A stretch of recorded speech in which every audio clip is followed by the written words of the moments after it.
அஸ்ஸலாமு அலைக்கும் friends, welcome to my channel. இன்றைக்கி நம்ம சேனலில் கருவேப்பிலை குழம்பு எப்படி பண்ணுறதுன்னு பார்க்கலாம். அதுக்கு ஃபர்ஸ்ட் ஒரு பேன் எடுத்துக்கலாம். பேன் சூடானதும் 1 டீஸ்பூன் ஆயில் விட்டுக்கலாம்.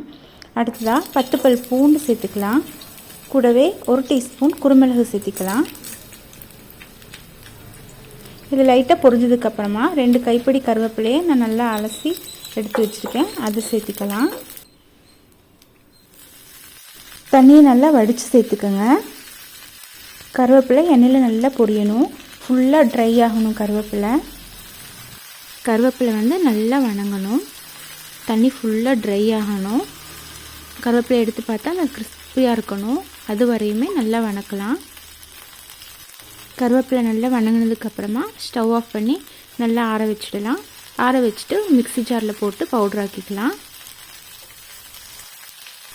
கருவேப்பிலை நல்லா வணங்கிருச்சு. சரி, இது ஆறட்டும். இது ஆறுறதுக்குள்ளே நம்ம இன்னொன்று ரெடி பண்ணிக்கலாம்.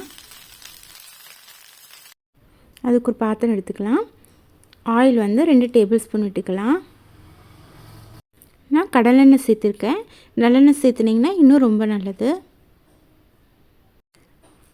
ஆயில் கொஞ்சம் சூடானதும் 1 டீஸ்பூன் கடுகு சேர்த்துக்கிறேன்.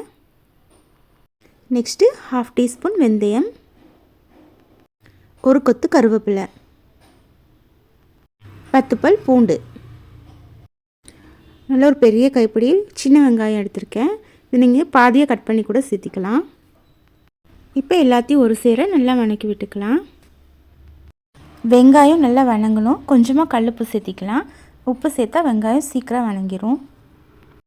வெங்காயம் நல்லா வணங்கினதுக்கப்புறமா ஒரு தக்காளி கட் பண்ணி வச்சுருக்கேன், அதை சேர்த்திக்கலாம்.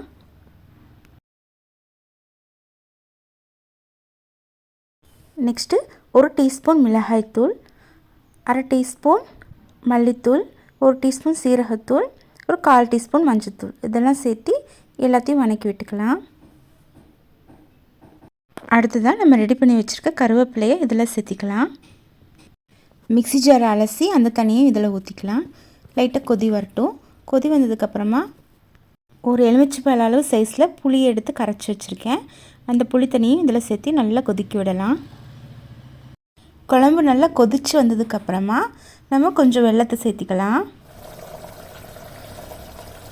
சுவையான சத்தான கருவேப்பிலை குழம்பு இப்போ ரெடி ஆகிடுச்சு. கண்டிப்பாக இந்த ரெசிபியை ட்ரை பண்ணி பார்த்துட்டு எப்படி இருந்துச்சுன்னு கமெண்ட் பண்ணுங்கள். உங்கள் ஃப்ரெண்ட்ஸ் கூட ஷேர் பண்ணுங்கள், சப்ஸ்கிரைப் பண்ணுங்கள், லைக் பண்ணுங்கள். தேங்க்யூ.